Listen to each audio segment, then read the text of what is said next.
The University of Illinois at Champaign-Urbana is one of the top public research universities in the nation. It's also the flagship campus of the University of Illinois system. We have many very strong graduate and undergraduate programs on campus. We have about 70 undergraduates who declare the geology major. We have about 35 graduate students. Geology is a very diverse scientific discipline. We work on everything from the very surface of the Earth all the way down to the Earth's core. So, for example, we have seismology that looks into the interior of the Earth using seismic waves.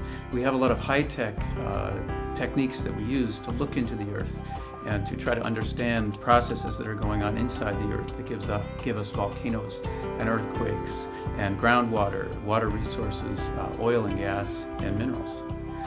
Our group at Illinois in sedimentary processes and earth surface dynamics is essentially looking at the modern to interpret the ancient. And what we're trying to do is look at modern processes to interpret ancient sedimentary rocks.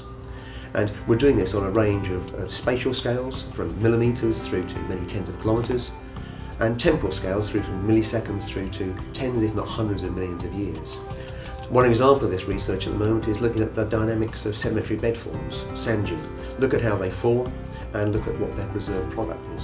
We are trying to figure out the nature of the origin of silicic igneous rocks, granites and rhyolites on Earth.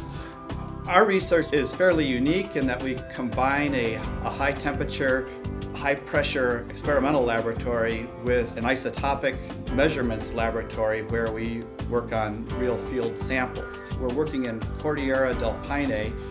It's an intrusion in southern Chile, and there you have about a mile of intrusion that's been exposed by recent glaciation. I feel that having broad knowledge of the field of geology brings on a real advantage to problem solving. And it's in this mindset that I hope my students will work from both the experimental lab perspective and also the field perspective. And it really goes both ways, this integration of the two areas. Corals are really dynamic and important systems on planet Earth. They house a lot of genetic diversity on the planet. They're also key parts of the oceanic ecosystem. Over the years, what I've been interested in doing is being able to understand how corals create their skeleton. We call that biomineralization, because the skeleton actually records a history of the environment in which the corals have lived. Our ability to read the rock record, which in this case is limestone that contains coral skeletons, has been an important ongoing attribute of geology for many decades. So my question was, what is there in terms of the relationship between a warming planet and bacteria in seawater and the genesis of coral skeletons? What is there in that package that can help us understand coral disease, both in the modern environment and the ancient? And so what I've been interested in doing is bringing fully the molecular tools of DNA, RNA, protein, and other molecule analysis, bringing those parts of biology directly into geology.